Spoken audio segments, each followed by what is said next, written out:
We have seen that the human skeleton is divided into two major parts.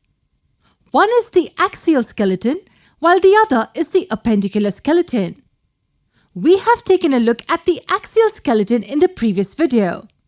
Now we need to understand the appendicular skeleton in detail. To start, let us look at the parts of the appendicular skeleton.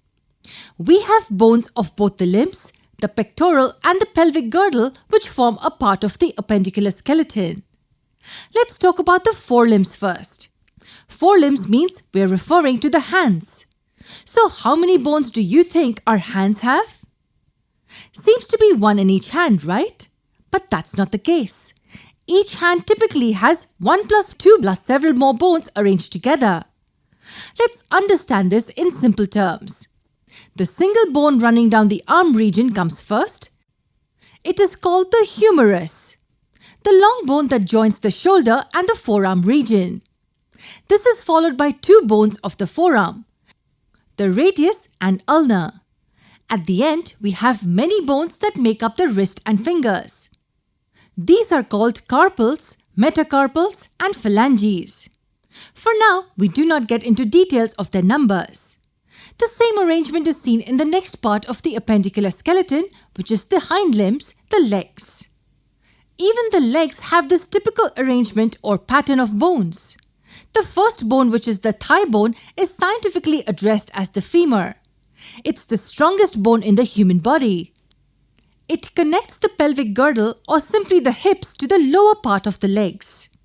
This lower part also has two bones, namely the tibia and the fibula. We also find a small triangular-shaped bone called the patella that junctures with the femur to form the kneecap. At the end, we again find many bones that form the complete foot.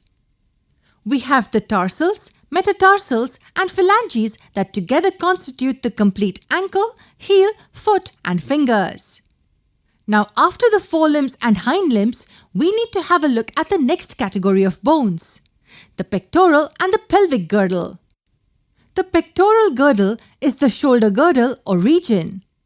It consists of two bones on either side, the shoulder blade called the scapula and the collarbone called clavicle. Now we move on to the last part, which is the pelvic girdle. This is the lower portion or simply the hip region that bears all the weight of the body when we sit. The complete pelvic girdle consists of the major hip bones and the small part of the vertebral column, that's the sacrum and the coccyx.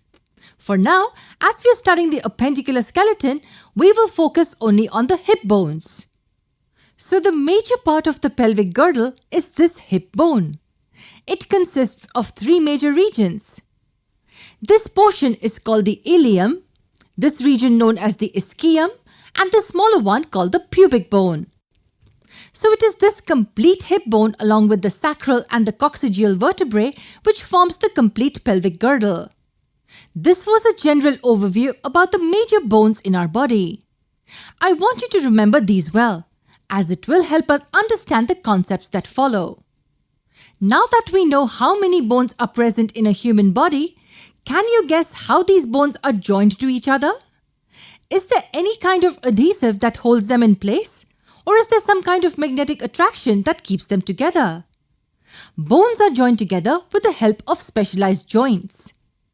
Let us learn about what these joints are and their types in the upcoming videos.